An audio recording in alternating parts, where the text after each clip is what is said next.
Saya mengajak Anda untuk meluangkan fokus Anda mendengarkan program Inspirasi Keluarga, program yang hadir 1 bulan 1 kali ya, Keluarga Gracia di setiap hari Sabtu ketiga, dan kita akan banyak sekali membahas tentang keluarga.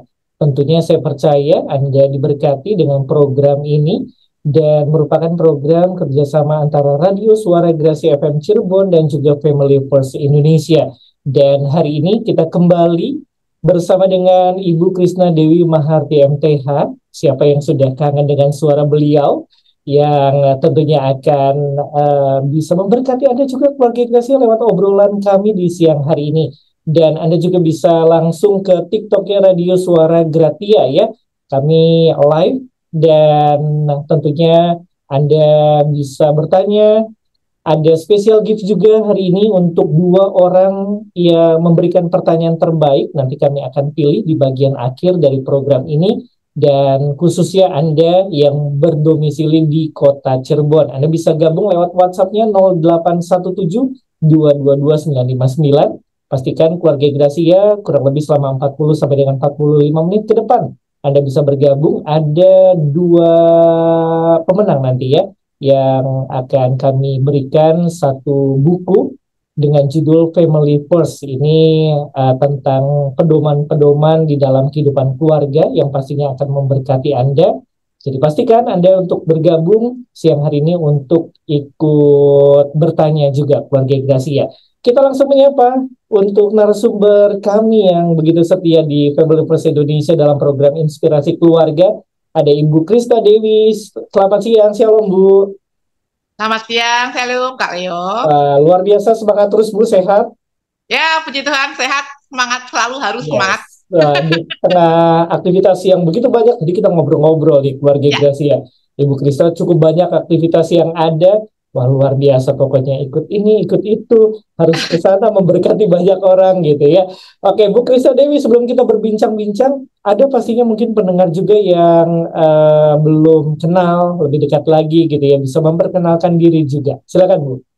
Baik, terima kasih. Saya Krisna Dewi Maharti. Saya tentunya sudah berkeluarga ya, konselor keluarga soalnya. Jadi sudah berkeluarga, menikah hampir 28 tahun, dikaruniai 2 orang anak gitu ya. Sehari-hari memang ya sebagai seorang konselor di Family First Indonesia, juga buka praktek di rumah dan narasumber di berbagai seminar untuk keluarga maupun untuk topik parenting. Jadi topik pasutri maupun parenting di gereja-gereja ataupun di lembaga-lembaga pendidikan, radio, televisi, dan saya S1-nya dari Satya Wacana, S2-nya dari Harvard Teologi Internasional. Mungkin kira-kira begitu ya, sekilas perkenalan saya. Jadi kesibukannya ya bicara masalah keluarga, kayak nanti sore ada, besok ada, gitu. Apalagi kalau bulan Oktober tuh di beberapa gereja bulan keluarga ya, ada yang sudah minta tema tentang keluarga yang berkenan di hadapan Allah. Ada tema tentang perselingkuhan, ada tema tentang komunikasi dalam keluarga, macam-macam. Jadi itu kegiatan saya sebagai seorang konselor keluarga sekaligus narasumber topik-topik keluarga, pasutri, dan parenting. Begitu Kak. Komplit ini ya, luar biasa ya. Dan memang kalau bicara keluarga luas gitu ya, dan sampai kapanpun kita nggak pernah berhenti untuk belajar gitu ya Bu Krisna ya. Ya.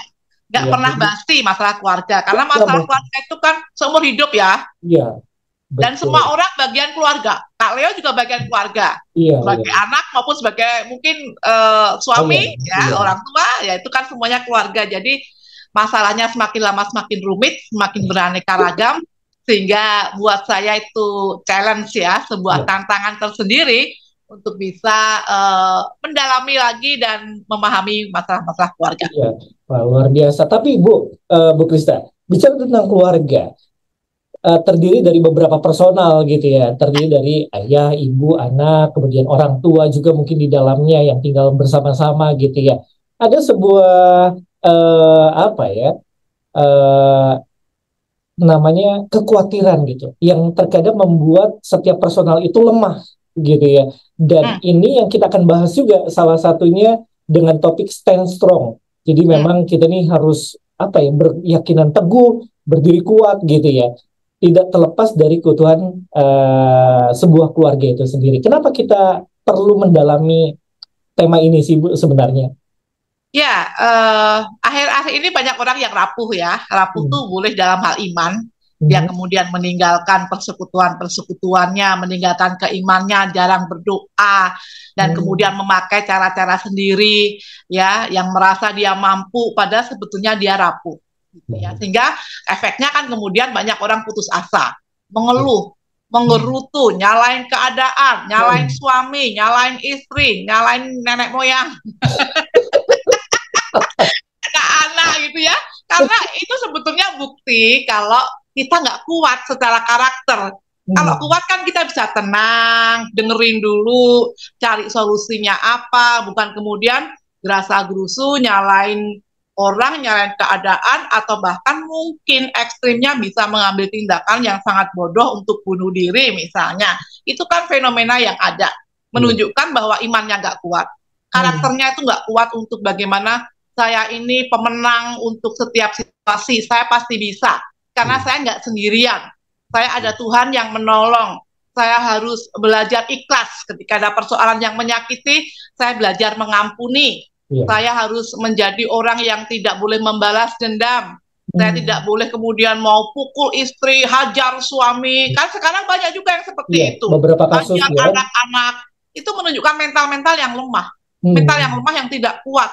Stand strong. Stand itu kan berdiri. Strong itu kuat. Bagaimana di Hmm. setiap situasi kesulitan yang ada, entah Anda sebagai remaja, pemuda gitu ya, Iya. dalam keluarga, apalagi orang tua dengan anak, suami dengan istri, juga mungkin menantu, oma Hmm. opa ya, kakek nenek juga bergumul dengan kesehatan keuangan. Kita yakin bahwa di dalam Tuhan kita bisa menjalani, bisa Iya. melaluinya, tetap dengan punya cinta, tetap Hmm. sabar, Iya. tetap kita itu bisa belajar bersyukur. Kan nggak gampang itu, Kak. Nah, Iya. ini penting kita miliki. Ini Iya. nanti yang kita mau sama-sama untuk bicarakan ke depan ya, selama kurang lebih 1 jam ini. Oke, baik Bu Krisna. Ya, Bicara tentang kehidupan keluarga, khususnya anak-anak Tuhan gitu ya, sangat mengetahui gitu bahwa Tuhan itu menjadi kepala keluarga yang tentunya paling atas untuk kehidupan kita, yang menaungi kita.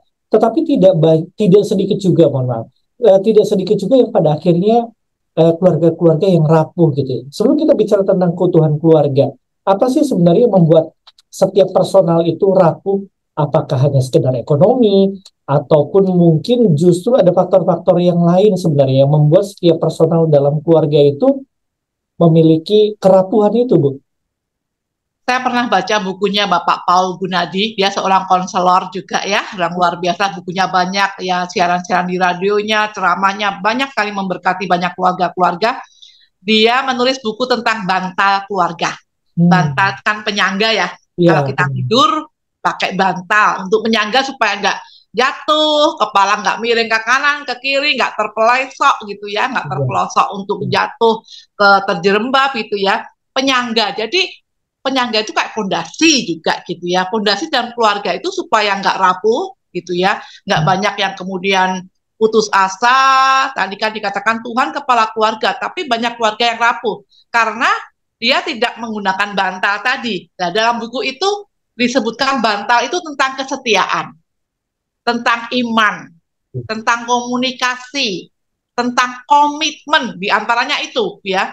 Jadi kenapa kok rapuh? Ya mungkin komunikasinya tidak erat, hubungannya, relasinya, cintanya nggak intim, nggak ada kehangatan. Kemudian kesetiaannya juga apa ya? Oh, tidak kuat.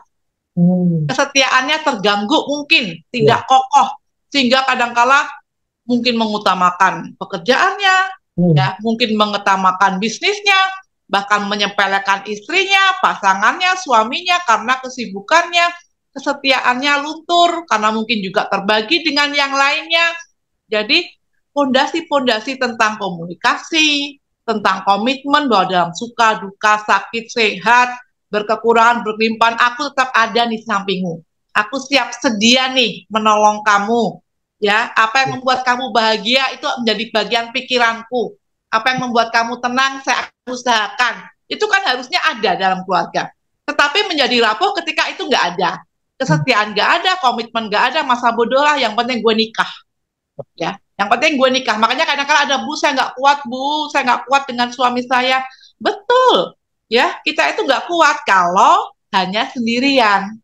Kalau kita nggak berjuang dengan Tuhan, kalau kita nggak ada pilar doa, kita nggak ada pilar iman, saya pasti bisa kan Tuhan, Tuhan pasti nggak tinggalkan saya sendirian. Tuhan tolong saya akan betul-betul andalkan Tuhan. Doa itu kan nafas, kita bisa tenang. Itu pilar doa, pilar iman. Kemudian pilar karakter. Saya akan melihat kebaikan pasangan saya di balik keburukannya. Masih ada cinta kok. Kadang dia kan dengan anak-anak juga baik. Dia tetap menafkahi saya. Memang bawaannya keras. Kalau ngomong meledak-ledak, ya, karena itu temperamen dia yang kasar. Jadi bagaimana kita bisa kuat itu kalau tadi bantal pondasinya itu kuat, komunikasi, komitmen, ya keintimannya, tanggung jawabnya, kesetiaannya itu ada dalam keluarga. Kalau itu sudah tidak ada, menjadi rapuh. Begitu Kak Leo. Oke, jadi cukup berkaitan gitu ya Bu Krisna ya, satu dengan yang lain, menjaga keseimbangan poin-poin tadi, pilar-pilar di dalam keluarga itu memang perlu kokoh gitu ya. Oke, nah Bu Krisna, untuk menjadi stand strong gitu ya, pribadi yang kuat gitu, ketika mereka berhubungan, artinya membangun hubungan suami istri gitu ya, dari pacaran kemudian menikah kemudian punya anak gitu ya, ini kan satu persatu menjadi keutuhan dari dalam keluarga gitu ya. Tapi ada banyak juga yang mempertanyakan gitu, apakah memang di balik orang tua yang rapuh, ini kita bicara tentang anak gitu ya, apakah di balik kerapuhan orang tua itu akan berdampak juga kepada kehidupan anak-anak yang rapuh? Pasti ya, pasti akan berdampak ya, karena anak itu plagiat yang ulung.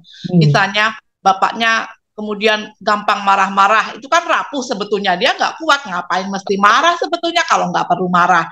Dia tempeleng istrinya, dia mungkin tendang istrinya, anak-anak juga begitu. Kemarin ada yang datang ke rumah saya, konseling gitu ya, seorang ibu dan anak, ya, dia mengatakan, saya salah sebagai seorang ibu, saya merasa gagal. Ketika anak saya dipukul oleh suami saya ada di situ dan saya hanya diam. Kalau saya membantu untuk anak saya tidak dipukul, semakin dia akan dihajar habis-habisan. Jadi saya memilih untuk diam, walaupun saya ada di tempat anak saya dipukul suami saya.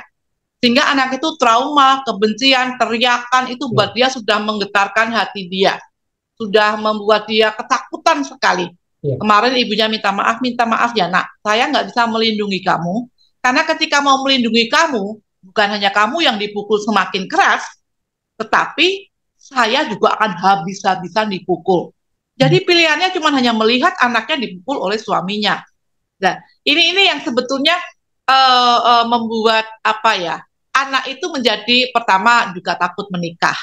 Kemudian nanti ketika ada sedikit yang membuat dia marah, dia akan marah luar biasa seperti ayahnya dulu. Jadi kerapuhan orang tua udah dengan semestinya akan banyak mempengaruhi kerapuhan ke anak. Kecuali memang anak ini kemudian di usia dewasanya, saya tidak mau ada komitmen ya, seperti orang tua saya. Cukup saya ngerasain. Jangan sampai anak-anak saya ngerasain. Saya harus minta cinta Tuhan, saya harus minta dipenuhi kasih sayang Tuhan, supaya saya bisa mengampuni orang tua saya, berdamai dengan masa lalu saya, dan saya siap menikah dengan hati yang baru, yang tidak terluka lagi. Nah, itu bisa berubah.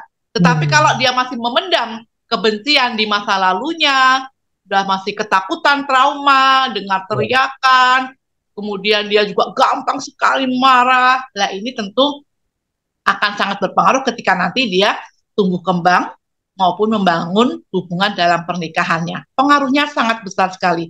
Buah jatuh tidak jauh dari pohonnya. Bapak ibunya kayak gitu, kalau nggak bertobat, nggak pertolongan Roh Kudus, pasti akan begitu juga. Oke, pohon mangga nggak akan jadi pohon durian buahnya ya Bu ya? Ya. Jadi memang itu yang berpengaruh. Oke, Bu Krisna, apa saja sebenarnya faktor atau cara gitu ya, bagaimana keluarga yang stand strong? Sebetulnya harus membangun kedekatan secara emosi dulu. Jadi komunikasinya itu pertama harus erat ya. Ya. Tahu apa yang disenengin pasangan, apa yang tidak disukai pasangan. Yang disenengin pasangan kan pasangan, kenapa saya bilang pasangan? Pasangan kan suami istri yang menjadi pondasi dalam keluarga supaya anak-anaknya kuat. Kalau suami istri saling mencintai, ngerti senangannya istri apa, kemudian dilakukan. Saya pun misalnya ngerti senangan suami saya itu dilayani. Jadi ya kalau jam 7 pagi sarapan sudah siap misalnya. Pak, sarapannya. Oh ya, makasih. Dia masuk nyapu di taman depan ya atau di belakang. Gitu nanti dia udah nyaman tuh. Mana udah ya? Ya, yuk makan bareng gitu ya. Saya sangat tahu suami saya tidak suka kalau sampai terlambat makan gitu ya. Jadi kalau sore pun jam 5, jam 6 gitu, sudah Pak, kalau mau makan udah siap loh ya, yuk kapan nanti, pokoknya saya akan dampingi setiap dia. Karena udah pensiun nih, banyak di rumah. Jadi, kalau kita berdua gitu ya, Bu. Itu waktu berdua, udah hampir 2 tahun ini gitu ya. Jadi kelemahan suami saya ada di perut gitu misalnya, ya saya akan usahakan itu juga. Misalnya dia nggak suka saya berantakan, ini kok naruh sembarangan. Dia tadi buru-buru, sorry, kemudian saya bersihin gitu ya. Nggak apa-apa, biar aku bersihin. Suami saya juga kadang gitu, karena dia juga sangat rajin membantu dalam urusan keluarga. Iya. Kita harus tahu nih, nah itu membangun keintiman, kemesraan tuh bisa kuat seperti itu, karena nggak kemudian menyerahkan beban keluarga itu ke salah satu pihak. Jadi ada komunikasi yang baik, ada keterlibatan, ada yuk kita sering-sering juga untuk berromantis. Ya kemarin saya ke Jogja itu sampai 5 hari, 3 hari pertama berdua dulu. Anak-anak baru nyusul karena ada keponakan nikah. Yang satu anak saya masih bekerja Jumat, yang kecil juga masih nyusun skripsi, ada bimbingan. Kalian berangkat masing-masing gitu ya. Ya Ma, nggak apa-apa, Mama mau pacaran dulu. Kita Selasa atau Rabu ya udah berangkat. Mereka berangkatnya baru Jumat. Jadi saya punya waktu untuk berduaan, kulineran, bermesraan gitu ya. Itu bagian untuk membangun supaya nggak rapuh. Saya merasa dicintai, suami pun saya layani dengan baik, merasa dicintai. Komunikasi baik dan pastinya doa dong. Ya, pilar doa itu penting sekali. Jadi di tengah kelelahan kita, nanti kalau macet nggak boleh ini ya, kan ini long weekend kan, kemarin kan Senin libur. Ya ujuannya sih berangkatnya nggak macet karena masih Rabu pagi ya gitu ya. Pulangnya juga kita masih subuh-subuh, itu tidak macet sama sekali. Saya dengar kalau udah siang macet sekali. Ya itu berkat Tuhan. Tetapi selalu ada komitmen dikomunikasikan, nanti nek macet nggak boleh ribut loh ya, udah nikmati aja. Kita santai, kita nggak ngejar apa-apa. Capek sampai di Cirebon misalnya, ya udah mampir Suara Gracia gitu kan. Gitu itu ya. Jadi untungnya nggak capek di Cirebon, jadi bablas gitu. Aduh. Kira-kira begitu, jadi ada komunikasi, ada cinta, ada romantisme gitu ya, tindakan melayani, sentuhan, pelukan, itu yang membuat kita kuat. Kalau kita tuh diisi emosi kita kuat, positif, merasa dicintai, saya yakin nggak gampang rapuh, nggak gampang nyalain orang lain, nggak gampang nyalain keadaan, bahkan apalagi mau menghabisi hidupnya, itu jauh sekali. Iya, baik. Bu Krisna, bicara tentang kekonsistenan di dalam sebuah komitmen. Tadi saya tertarik juga gitu ya dari pengalaman Bu Krisna dan keluarga bersama dengan suami juga gitu ya.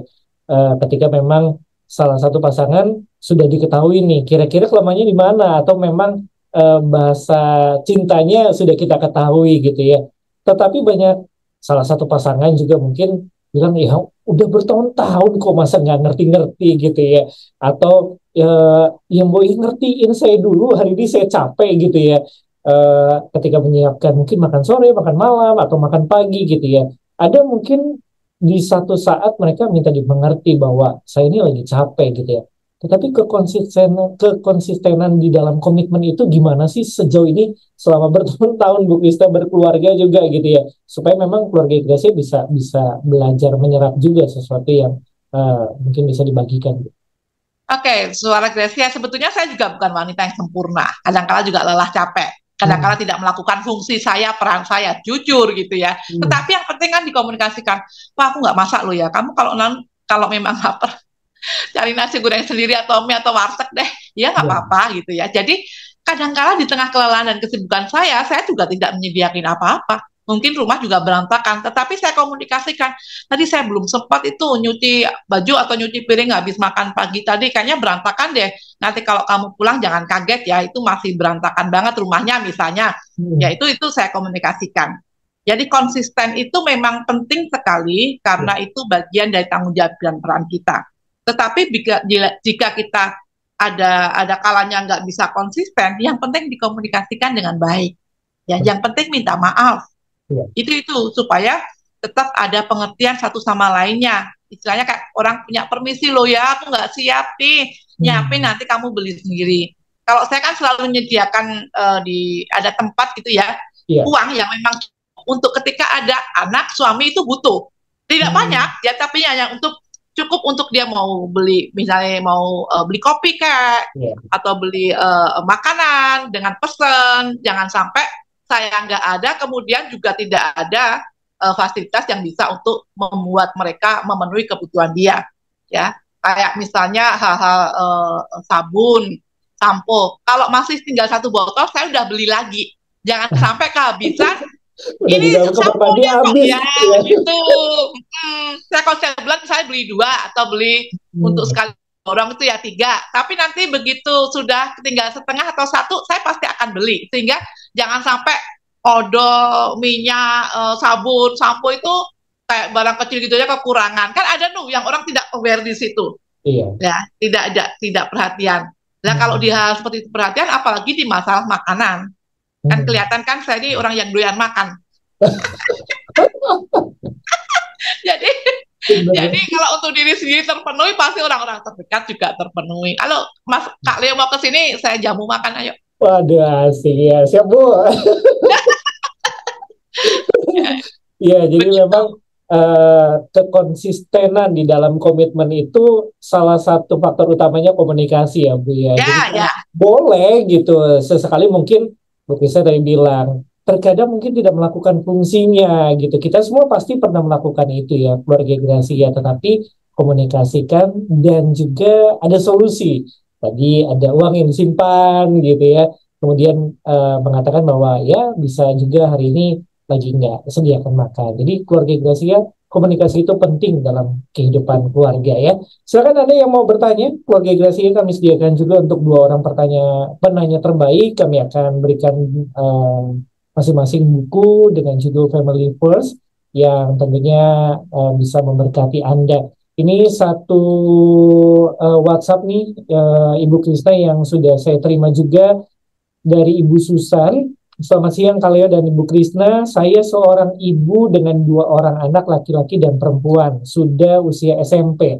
Nah, kadang semakin dikerasin ketika mereka saya tegur, semakin terlihat berontak dan pada akhirnya untuk berselisih paham gitu ya. Ya mungkin dengan perbedaan usia juga yang ada. Ikut menjadi pribadi yang nampaknya keras. Gimana caranya untuk menghadapi Gen Z zaman sekarang ketika mereka juga ada hal yang menjadi urusan yang seperti ini gitu Bu. Jadi gimana dengan caranya gitu menghadapi ketika mereka diberontak, mereka ditegur, dimarahin gitu ya. Tapi mereka juga menjadi sepertinya pribadi yang keras gitu. Baik, terima kasih pertanyaannya Ibu, luar biasa. Ini juga pasti menjadi pergumulan buat para orang tua yang lainnya. Jadi harus dipahami, anak-anak usia SMP itu memang dalam psikologisnya, ilmu psikologis itu adalah masa pemberontakan. Masa pemberontakan. Masa pencarian jati diri di mana dia mau lepas dari bayang anak-anak.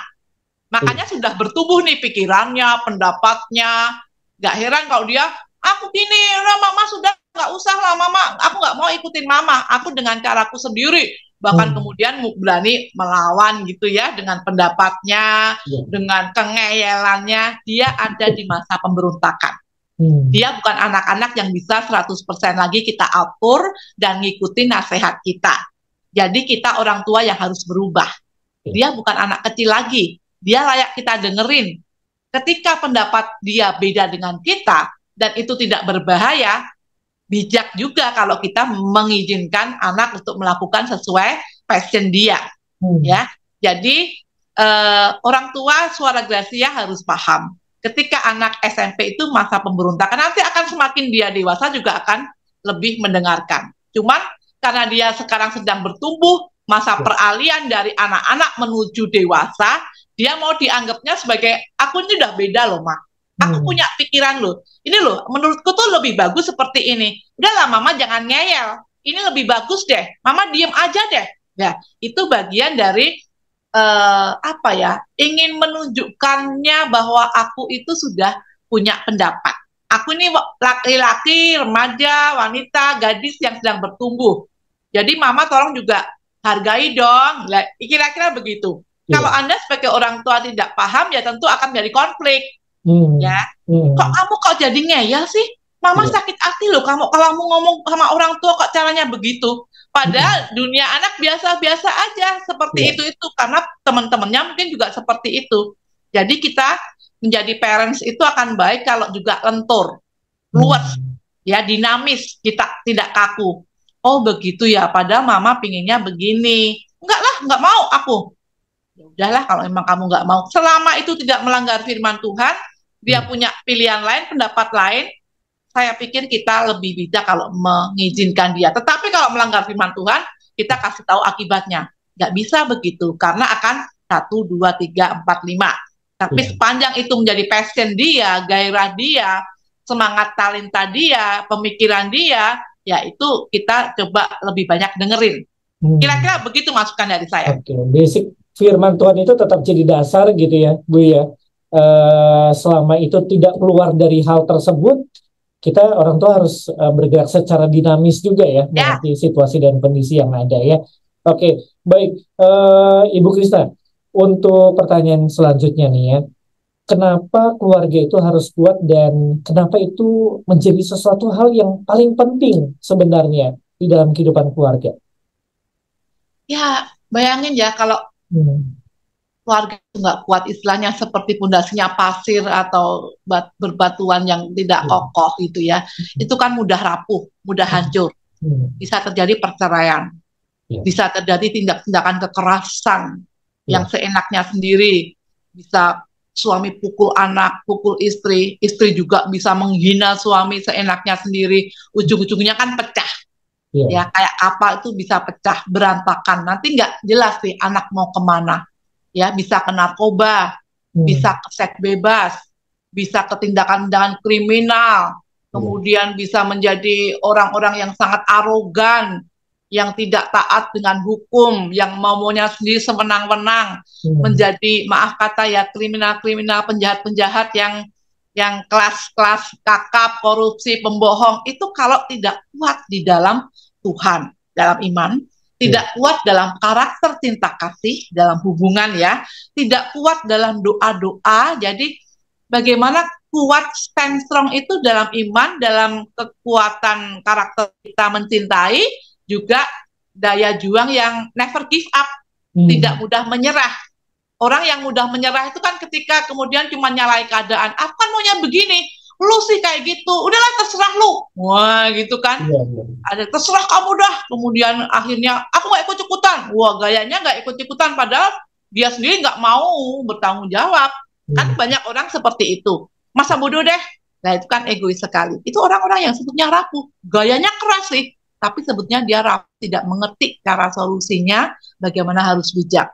Jadi kenapa harus kuat? Kalau tidak kuat, pasti hasilnya berantakan. Bisa perceraian terjadi, anak-anak bisa lari ke hal-hal yang negatif. Begitu. Oke, nah Bu Krishna, sekarang banyak sekali kasus bullying sebenarnya. Bullying itu kalau bisa kita artikan secara mudahnya, artinya mengejek lewat perkataan gitu ya, melakukan sebuah label. Banyak orang tua juga yang melakukan itu kepada anak-anak mereka gitu ya. Misalnya mereka, wah kamu nih bisa nggak sih gitu ya, masa gitu aja nggak bisa, itu nampaknya seperti kalimat yang simple gitu, sepele gitu ya. Gimana dengan hal yang ini Bu, gitu, kasus-kasus yang cukup banyak dan sebenarnya itu punya efek yang sangat membuat anak nih rapuh gitu ya. Betul, betul. Saya pernah punya kasus anak, padahal dulunya ketua OSIS, begitu dia kuliah, begitu ya, bapaknya sering mengatakan, gitu aja kagak bisa, mau jadi apa kamu, gitu aja kagak bisa. Lama-lama anak ini, iya ya, Papa nggak bisa. Bapaknya Iya. mengatakan, bagaimana mungkin kamu akan jadi pemimpin?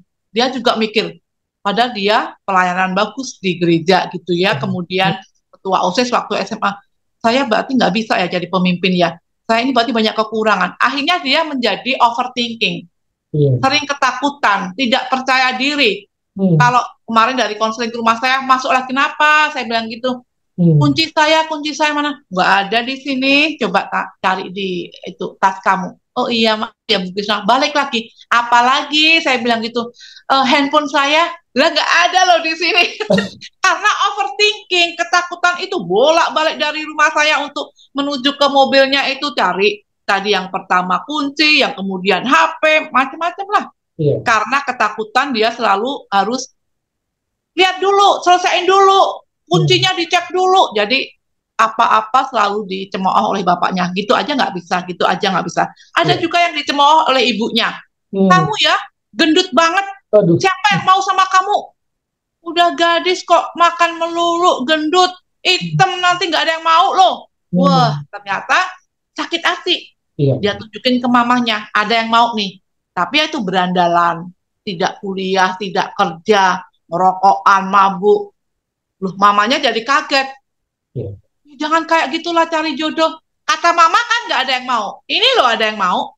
Ada mau nih saya, cowok ini. Jadi mama jangan asal ngomong. Jadi dendam. Iya. Bullying. Hmm. Perkataan itu sangat melukai hati anak. Belum Iya. lagi kalau teman-temannya ya. Kemarin juga ada konseling ke sini, ke rumah saya gitu ya. Dia mengatakan bahwa saya dibilang teman-teman gak ada guna. Kamu Aduh. kalau jadi ke kelompok kita jadi beban. Waduh, itu dia sangat sakit hati sekali. Hmm. Ya, kalau aku memilih kamu jadi kelompokku, masuk di kelompok sini, kamu cuma jadi beban. Kamu tuh nggak ada gunanya. Ada yang ngomong-ngomong gitu, anak itu nangis terus sampai kadang-kala pusing. Teriakan-teriakan orang-orang yang sepertinya membuli dia itu selalu masuk di telinga dia. Kasihan sekali. Jadi butuh kekuatan Tuhan, ketenangan kita doakan begitu. Baik.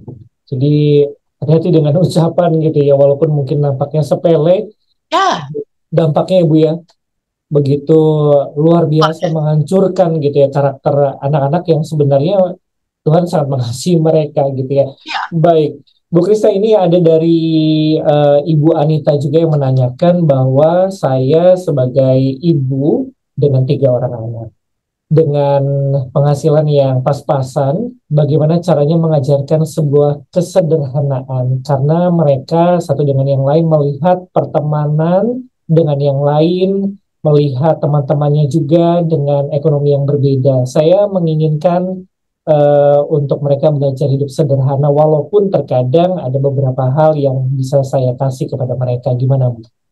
ya. Saya bersyukur ya punya 2 anak itu, khususnya apalagi yang kecil sangat sangat sangat sangat sederhana. Sekarang Hmm. kuliah di Pajajaran, dia ketua Himata, Himpunan Mahasiswa Perdata.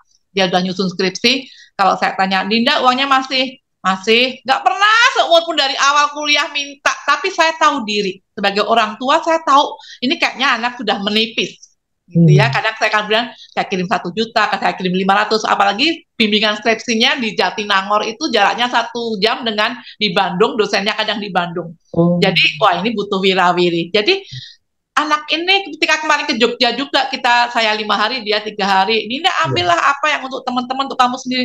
Enggak, semua masih ada. Aduh Dinda, masa mama ambil macam-macam kamu nggak ambil? Jadi saya kadang malu, nggak apa-apa lah kan mama lebih banyak butuh. Aduh saya terharu gitu ya. Tapi saya Iya. cukup tahu diri kadang-kadang, Din kamu tak beliin ini, sudah saya beliin sendiri dan dia terima dan pakai dengan senang hati. Jadi Hmm. kalau ada dari anak kita yang mau sederhana, itu enak dan bersyukur. Tetapi kalau mau mengajarkan, Bu, memang minimal dari diri kita. Iya. Kita sendiri harus sederhana. Sederhana bagaimana caranya? Kalau ngasih hadiah pemberian di saat ulang tahun saja, jangan Hmm. diberikan ketika itu menjadi keinginan. Kita harus bedakan, ini keinginan atau kebutuhan. Ya, jadi kalau anak minta sesuatu, kita bisa cermati, ini keinginan atau kebutuhan. Kalau hanya keinginan, bisa nggak ditunda nanti pas ulang tahun kamu. Jadi supaya anak nggak hambur dengan materi. Yang kedua, kita sendiri juga jarang kemudian gonta-ganti baju, kemudian gonta-ganti istilah, kalau saya lipstik ya, yang penting merah udah beres lah, satu aja gitu. Kalau saya mah ya lipstik merah aja titik, apapun kan ada yang mau merah bata, mau Wah. yang salem ya. saya enggak gitu ya. Adanya itu belum habis kakak beli gitu ya. Jadi dari kita sendiri memberikan teladan, kemudian makan ya sederhana gitu ya. Ini adanya bersyukur, ini yang penting ada sayur, ada lauk, tempe, sayur bayam, tahu, mungkin oseng kangkung gitu ya, ora arek telur, kemudian sop. Ya seperti seperti itu tuh cukup cukup membantu. Tetapi yang penting menanamkan di hati anak-anak. Anak-anak saya cukup belajar SD, SMP, SMU itu di sekolah yang sangat favorit ya, yang temennya itu orang-orang kaya gitu ya. Kemudian saya mengatakan, kamu sekolah yang penting hati dan karakter kamu ya, kepandaian kamu, bukan penampilan. Jadi nanti kalau teman-teman banyak penampilan gonta-ganti macam-macam, nggak boleh loh ya, nggak boleh kemudian iri. Iya mah, iya. Yang penting apa? Hati sama kepandaian, karakter kamu. Makanya anak saya itu ya ranking satu terus gitu ya. Tetapi ya sederhana, sepatunya ya itu. Saya kadang kalau lihat, tapi saya mengajarkan memang kalau belum tipis atau berlubang nggak usah dibeliin. Dan itu ya bukan mengajarin kikir ya, tapi memang hemat dan sesuai dengan fungsinya. Pas ulang tahun baru kemudian saya tanya, saya tawarkan, Dinda sepatunya udah tipis, jadi mau beliin ganti apa yang dibutuhkan, dan di situ saya baru berikan setahun sekali. Begitu Bu, kira-kira semoga membantu. Oke, jadi menggunakan momen-momen khusus ya Bu ya. Mungkin ulang tahun itu menjadi satu hal yang bisa diajarkan, dan setelah itu kehidupan sederhana bisa diterapkan. Baik, masih bicara tentang stand strong nih, Ibu Krisna. Kalau tadi kita bicara tentang perkataan yang negatif, yang melemahkan gitu ya, sebuah perkataan yang mungkin juga tanpa disadari atau sadar bahkan, tetapi tidak memikirkan jangka panjangnya akibat kepada anak-anak. Nah, sekarang kita sebaliknya, bicara tentang komunikasi yang menguatkan supaya setiap pribadi di dalam keluarga itu punya pribadi yang kuat gitu ya. Sebenarnya komunikasi yang seperti apa? Karena memang Bu Krisna, kadang-kadang karena setiap hari ketemu gitu ya, pujian yang dianggap sudah tidak perlu lagi gitu, atau kayaknya ya sudahlah gitu ya, sama-sama tahu gitu. Gimana Bu? Ya, untuk menanamkan kata-kata yang menguatkan ya, stand strong khususnya orang tua, suara Gracia nih. Misalnya ada anak yang, Mama aku nggak bisa, Mama aku nggak bisa gitu ya. Coba lagi, pasti bisa. Sekarang boleh nggak bisa ya, kamu gagal, tapi coba lagi. Suatu saat kamu pasti bisa. Atau misalnya anak menangis, orang tua biasa yang tidak stand strong akan mengatakan, gitu aja nangis, cengeng amat. Tetapi kalau kita orang tua yang stand strong, kenapa menangis? Yuk sini. Kenapa menangis? Ceritain ke mama, yuk. Nggak usah sungkan, ceritain ke mama. Mama bisa bantu kok. Ayo usap air mata dulu, kemudian cerita. Itu bagian dari kita tidak selalu memuji kan, tetapi itu menguatkan. Kita berempati ke anak kita. Misalnya anak saya mengatakan, Mama aku nggak juara ya, aku takut, aku malu ya. Kamu kalau sudah dipilih mewakili sekolah, nggak juara, itu bukan salah kamu. Di dalam sekolah itu kamu sudah yang terbaik, Dinda. Perkara nanti kamu nggak juara misalnya, itu nggak masalah. Ya, jadi namanya lomba itu ada menang, ada kalah. Suatu saat mungkin kamu akan juara. Nggak apa-apa nak, saya peluk, dicium. Jadi bagian itu bagian menguatkan. Untuk anak kemudian, ternyata mama pun nggak marah, nggak akan mengatakan malu-maluin, udah dimawakili sekolahan, muka mama taruh mana nih kamu nggak jual.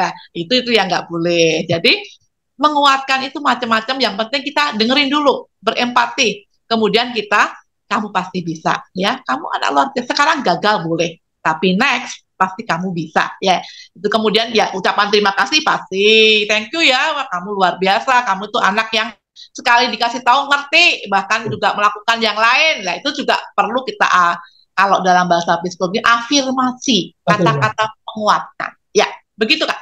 Iya, nah saking sayangnya nih Bu Krisna ya kepada anak orang tua nih gitu ya, ini kita masih seputar tentang hal-hal yang positif ya. Ada banyak juga yang pada akhirnya memanjakan mereka gitu ya.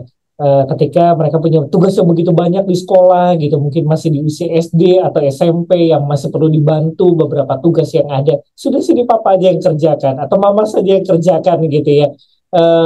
Saking menginginkan anaknya ini menjadi pribadi yang nampaknya di mata teman-teman ini pribadi yang hebat gitu ya, yang bisa melakukan segala sesuatunya, padahal di balik itu sebenarnya orang tua yang melakukan segala sesuatu caranya supaya anak-anak ini kelihatan hebat. Gimana dengan hal-hal seperti ini, Bu? Nah, itu orang tua yang salah besar itu ya.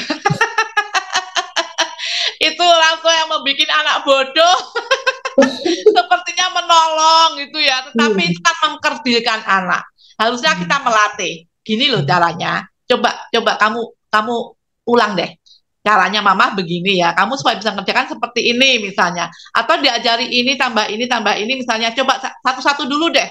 Ya, itu bagian dari kita membimbing. Ya. Membimbing, mengajarkan, melatih. Sampai nanti anak itu sendiri yang bisa melakukan. Hmm. Kalau orang tua kemudian mengerjakan bagian tugasnya anak, pertama membuat anak itu nggak bertanggung jawab. Dia juga Hmm. bohong kan ketika di sekolah, sepertinya selesai, tapi itu bukan kerjaan dia. Padahal Hmm. PR harusnya anak. Kita Ya. membimbing, mendampingi boleh, melatih boleh gitu ya. Memberikan caranya itu seperti ini, diulang-ulang, itu sangat dibutuhkan. Makanya ada emotion coaching gitu ya. Bagaimana Hmm. menyentuh hati anak dengan melatih, membimbing, dia mendengarkan, bukan diambil alih bagiannya anak. Nah ini kan Hmm. sebenarnya orang-orang tua yang toksik bagian seperti itu juga nih. Oh pokoknya gitu ya, memanipulasi, ngambil tenang aja udah kamu tidur tidur gitu ya. Waduh diambil alih, itu kan mengkerdilkan ya akhirnya nanti membentuk generasi stroberi itu Oke. lembek, nggak ngerti apa-apa. Iya. Banyak kan yang oh sudah keterima di UGM kemudian nggak berani karena selama ini mungkin banyak dibantu orang tuanya atau nggak jujur mundur akhirnya Hmm. ya kadangkala misalnya kemudian dah sayang banget tapi mungkin seperti itu dia nggak stand strong ya Oke. misalnya dia nggak kuat gitu ya itu Iya. karena kesalahan orang tua mengambil alih peran anak itu harusnya anak mengerjakan tanggung jawab orang anak tapi orang tua yang lakukan itu mengkerdilkan anak Oke. tidak benar ya Ya, harusnya menopang ya, Bu, ya, bukan ya mengambil alih gitu ya. betul. Ya, oke. Itu yang harus kita ingat ya, sebagai generasi ya. Karena mereka pasti akan terus bertumbuh dan mereka perlu fight sendiri gitu pada akhirnya. Baik, ini ada tanggapan sedikit nih dari seorang bapak gitu ya. Saya punya dua orang anak laki-laki semua dari Pak Ruli. Mau bertanya, mau menanggapi tadi apa yang sudah dipaparkan juga. Saya menyadari bahwa saya pernah melakukan dengan kata-kata yang tanpa sengaja saya ucapkan dan membuat anak-anak mungkin hari ini mereka merasakan sesuatu yang sakit hati gitu ya. Nah, bagaimana menurut Bu Krisna? Apakah kata-kata yang dulu pernah saya lakukan, yang pernah saya katakan ini, saya menyesali saat ini dan itu bisa dipulihkan kepada mereka gitu? Tidak ada kata terlambat, Pak. Yang Hmm. penting kita mau punya hati minta maaf.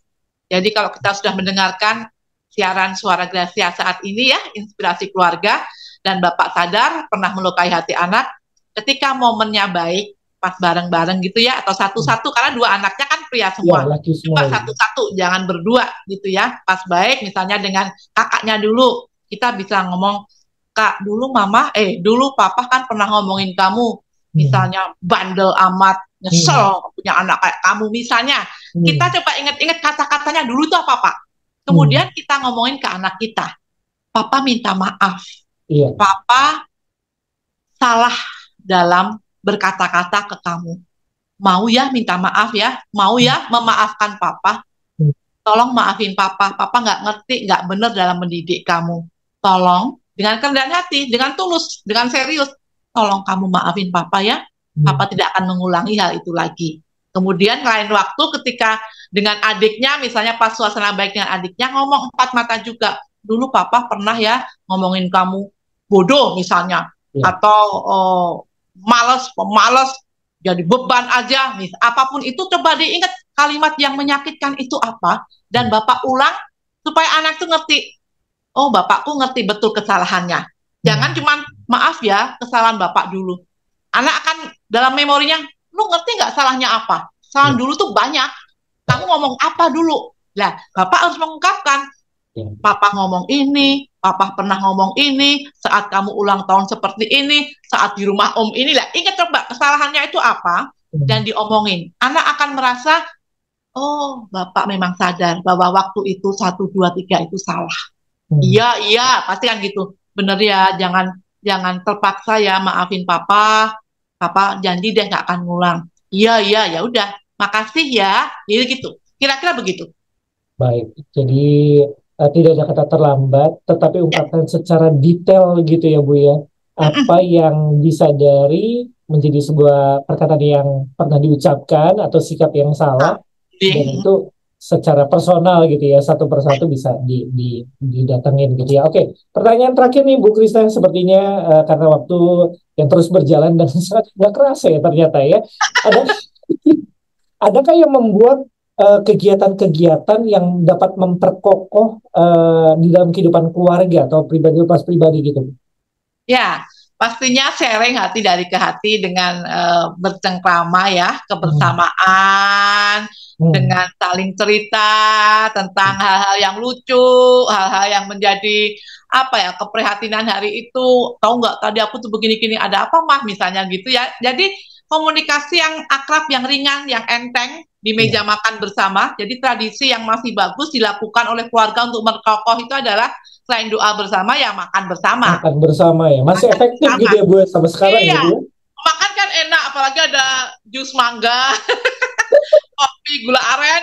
Waduh. Itu kan jadi situasinya rileks gitu ya. Ada singkong goreng, keju gitu ya. Yang ngiler nih Kak Leoni yang Aduh. mendoan. Nah itu bagian untuk kita, ayo ayo sini dulu nih habis mandi sore atau pas liburan Sabtu seperti ini atau kita makan keluar gitu, yang punya tempat untuk ngobrol-ngobrol itu bagian untuk kita memperkokoh hubungan Hmm. ya, saling bercerita, jangan cuma makan bersama kemudian diem-dieman, Hmm. melengos sana melengos sini main HP sendiri ya sama Iya, aja bohong. iya, iya. Jadi cari waktu yang menyenangkan bersama keluarga, kira-kira apa ya yang membuat memang sekeluarga itu bisa menikmati. Nah, Hmm. disitulah yang harus kita sering lakukan. Kalau Iya. senang jalan-jalan kuliner, sering jalan-jalan atau sering bernyanyi, main musik atau bersenda gurau, nonton film bareng-bareng, ya itu silahkan.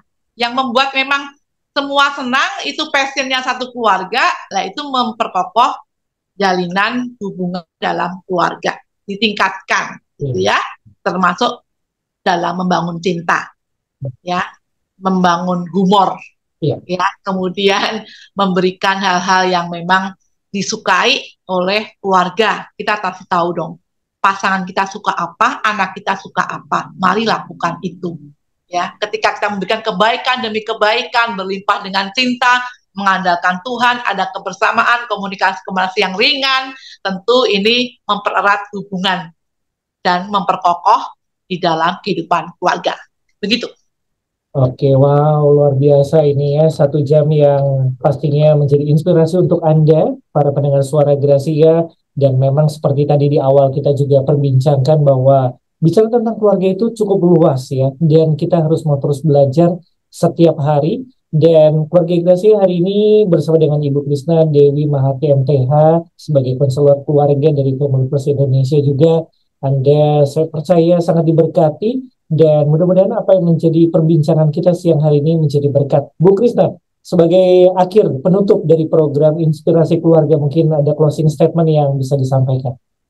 Ya, kita harus menjadi pribadi yang kuat, jangan goyah, ada Tuhan yang menopang, Hmm. lakukan bagian kita dengan sukacita. Jangan pernah mengeluh, ya, kalaupun mengeluh sebentar aja kemudian kita bangkit lagi untuk belajar tetap bersyukur. Karena Hmm. hati yang bersyukur, hati yang yakin akan pimpinan Tuhan, ya, makanya firman-Nya kan jangan goyah, berdiri teguh. Aku ini menyertai engkau. Penyertaan Tuhan selalu ada pada kita. Jadi Anda pasti bisa stand strong. Stand strong, wah luar biasa ya. Pokoknya ada lagu Bu, tetap setia ya. Gue berjuang sampai akhirnya, sampai Tuhan dapati kita setia gitu ya, Iya, melakukan semua kehendak iya. Tuhan. Luar biasa. Baik, Bu Krista, terima kasih untuk waktunya yang luar biasa, menyisihkan waktu terbaik untuk memberkati para pendengar suara Gracia. Kita akan jumpa di lain kesempatan, dan tentunya sukses selalu, sehat selalu. Salam untuk keluarga juga ya, Amin. Bu Krista ya. Baik, terima kasih untuk keluarga Gracia juga yang sudah menyaksikan lewat live TikToknya cukup banyak juga. Anda para pendengar juga yang mendengarkan lewat streaming ataupun radio. Semoga siang hari ini apa yang kami perbincangkan dapat menjadi inspirasi dan stand strong ya. Anda terus bertumbuh, berakar kuat di dalam Tuhan, dan keluarga Anda pasti diberkati lebih lagi. Terima kasih atas kebersamaan Anda. Saya Leo yang bertugas bersama dengan Ibu Krisna juga yang sudah menyampaikan sebagai narasumber di siang hari ini. Pamit undur diri. Selamat siang dan Tuhan memberkati.